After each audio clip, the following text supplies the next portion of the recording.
Hello everyone and now welcome to a game between Infi versus Tho. This game taking place here on Amazon. I was trying to, there we go, there we are. I like totally tried to zoom out and it like zoomed in on me.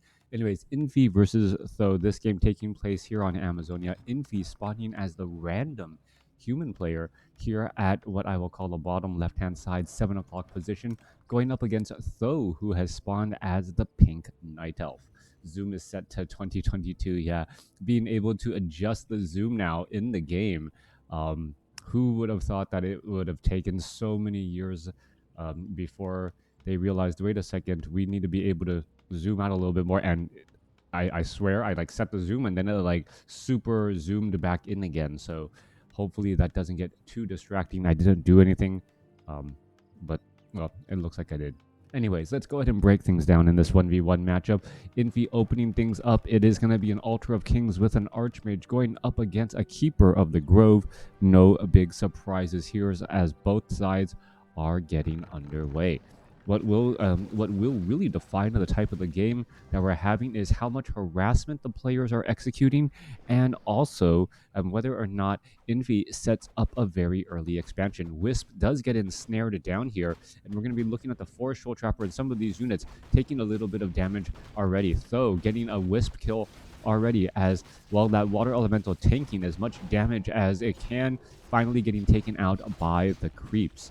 The second Water Elemental already being placed down. However, Infi should be able to get some bonus mana and also get that Brilliance Aura once he gets to level 2. Tome of Intelligence will definitely help that cause as well, as we wait to see whether or not an expansion will be placed down. Meanwhile, Archmage already looking to run off to the north here, perhaps put a little bit of pressure, has a little bit of extra, well, giddy up in his step since he has that potion of greater healing, which will overheal him right now since his maximum hit points is only 475.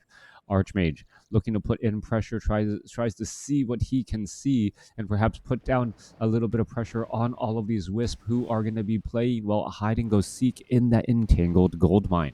Entangled Gold Mine, a perfect place for Wisp who are low on hit points, as the Footmen now come over as well. Meanwhile, Keeper of the Grove actually absorbing quite a bit of damage, looking to try to finish off this last rock golem here. And this is a bit of a unfortunate position for Tho.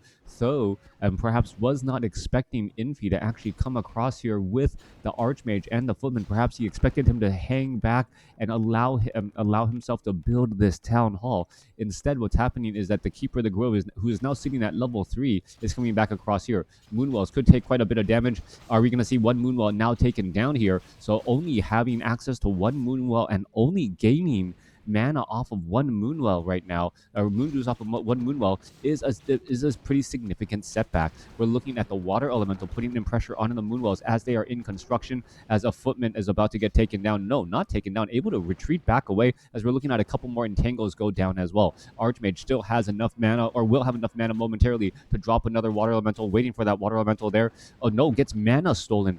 Beautifully played by Tho. I was wondering where all of that mana was coming from. The Keeper of the Grove having quite a bit of mana because of that Wand of Mana Stealing, denying Water Elementals, which allows these two Moonwells to get fully constructed.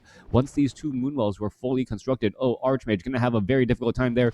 5 units around Archmage is going to try and scroll of Town Portal out. Yes, it will. All right, what an exchange of events right there.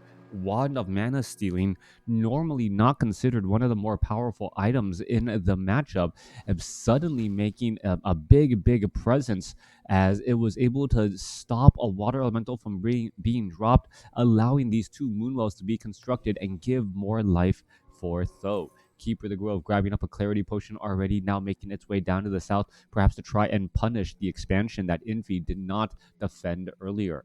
All right, or, well, no need to defend when he is on the attack. However, well, Tho's defense was actually much stronger, as we're going to be going into this engagement here. All right, Archers trying Archer's trying to make something happen. Perhaps going to try and hide away. Keeper of the Grove has plenty of mana. Going to get some entangles off. There's an Abolish Magic onto a Forest Troll Shadow Priest to try and keep him alive and well. That Brilliance Aura going to be incredibly important as the Water Elemental looks to perhaps gain a little bit of bonus experience for the Archmage.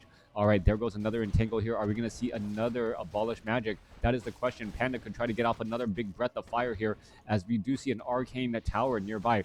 Forest Troll Shadow Priest trying to figure out if he wants to be in the fight or not, as he has a giant target on his back. Entangle now going down onto the Forest Troll Berserker, as the Water Elemental looks to try and finish off a couple of easy targets. Breath of Fire goes back to across here. Archer's going to try and engage. Forest Troll Berserker getting taken down. So much action happening across so many places.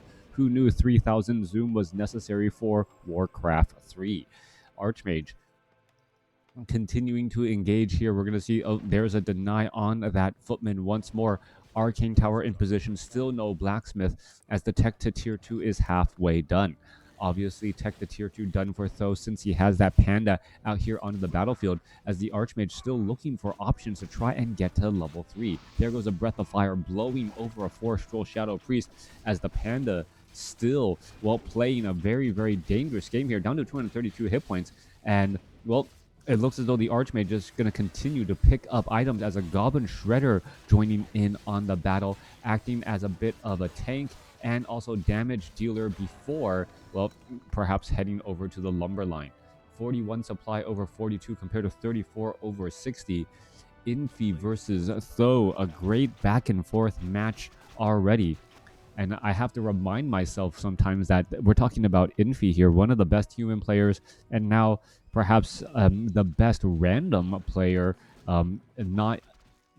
the best random player out there, who can really just cause a lot of problems. If not the best random player, perhaps the most entertaining random player, as a bad Breath of Fire, not really hitting that many targets there. Footman now getting in harm's way, constantly putting problems. Brewmaster now has a Scroll of Town Portal, should be able to quickly use that, as the Archmage really should have been going after that low hit point Archer there. Little bit of a gifted unit.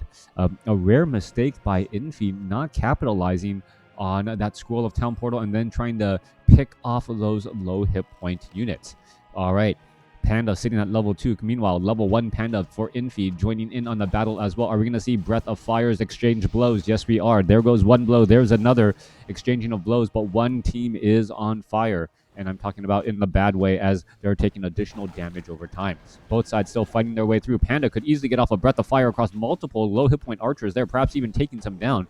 But the Moonwells, well, providing just enough healing. Meanwhile, Tree of Life of Tho is operational, as a Breath of Fire catches the Brewmaster in the back, but he will be able to quaff that, quaff that potion and negate some of that damage. Panda still looking to engage here. Potion of Greater Healing on that Brewmaster. Archmage continuing the charge here. There's another Breath of Fire coming back across multiple units again, as low hit point Footmen are still trying to retreat back. Low hit Footmen entangled in the very, very far back there, as the Infi's Brewmaster finally able to use that Potion of Greater Healing to great effect, but now for some reason looking to retreat back.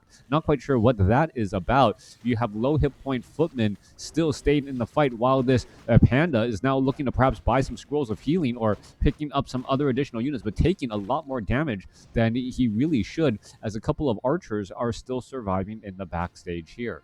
All right, Rifleman looking to join in on the battle. Archmage, a bunch of low hit point Footmen as well. Still questioning that move to pick up that Scroll of Healing, as we see this was the Scroll of Healing. No Scroll of Healing used there, and well, perhaps we're going to see a second Scroll of Healing picked up as well. Those Breaths of Fire with that damage over time, very much making a dramatic difference. Wand of Lightning Shield also going across here, as we could be looking at some of these low hit point Footmen getting taken out if they are not carefully microed. All right, low hit point Footmen down to 17 hit points. Panda picking up that Tome of Strength here.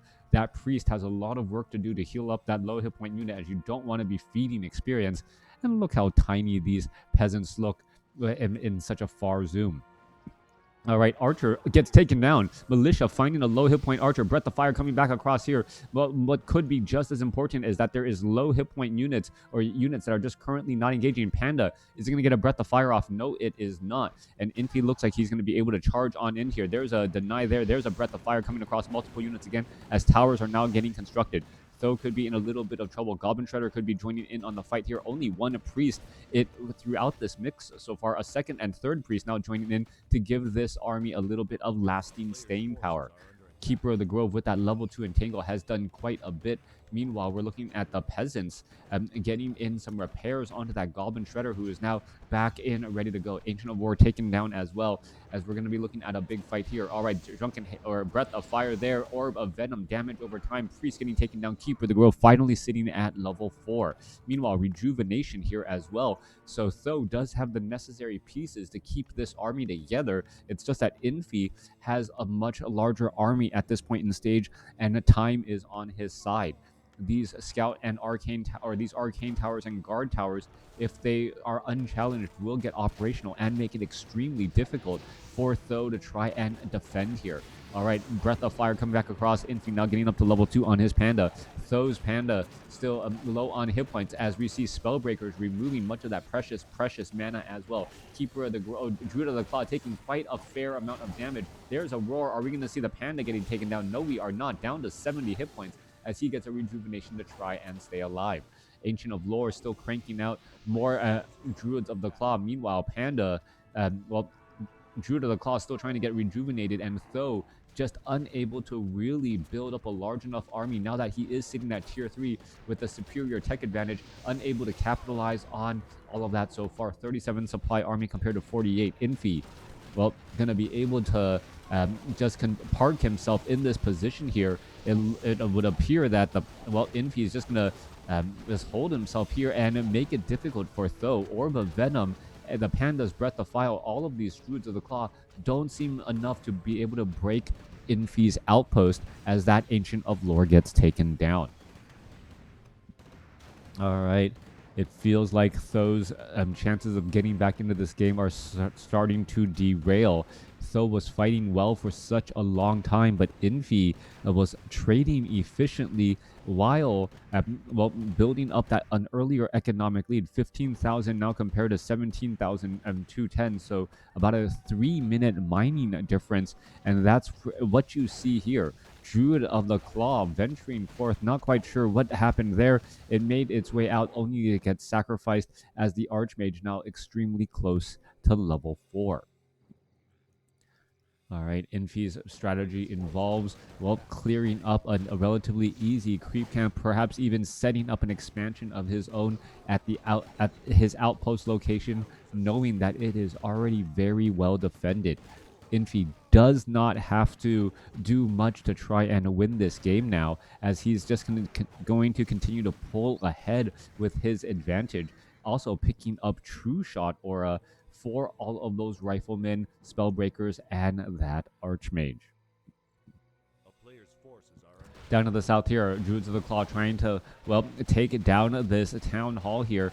An inbound army of Infi should be able to land pretty much on top. There is a Drunken Haze Breath of Fire. Multiple peasants while taking quite a bit of damage. Arcane Tower removing a lot of precious mana. Staff of Preservation saves right there. Panda could get one more Breath of Fire off. There's a Scroll of Healing, as the Drunken Haze Breath of Fire looks like it is going to end up finishing off multiple peasants there. Units all backing away. Some damage done, but not enough to equalize that economic advantage. Expansion is still operational here. Infi now looking to get in a couple of repairs, also train up additional units. 70 over 78 supply. Panda looking to clear out this Renegade Wizard creep camp, perhaps pick up another useful item. What is that item going to be here? Any powerful Belt of Giant Strength. Brewmaster now up to 1,100 hit points. Going to be difficult to take down, but we could have a creepjack situation here. No, there's a reveal right there. Our unit's going to try and engage. A couple of rock golems upset at the riflemen for venturing in a bit too far, as we are going into the engagement now. All right, there is a taunt there. Units are going to try and engage. Keeper of the Grove trying to escape back. Mountain Giant trying to stay relatively close, and we have a surround by Priest. Panda could try and do a Drunken Haze Breath of Fire, but no, blown over relatively quickly. And that should be the end there. Keeper of the Grove falls at level 4 with no real reason. And now we see a Staff of Teleportation on that Brewmaster to head back. All right, the Druids of the Claw were able to take out that outpost off to the north. or at least all of the guard towers there, leaving behind only an arcane vault. All right, resurrecting the hero. I do not. Resurrecting the hero is right there. It's going to take quite a bit of time. Meanwhile, Drunken Haze isn't going to, well, mitigate all of the damage that, well, the Riflemen and the Sorceresses are dealing with. So still trying to come back across, but this is, well, pretty much writing is on the wall done as we see Infi taking the game in, well, in an impressive fashion. The amount of gold lost to upkeep difference really, well, allowed Infi to just have the larger army throughout much of that fight. And that fight, when you have a larger army, you're just able to trade more efficiently. So great game between Infi and Tho. Let me know what you guys think in the comments below.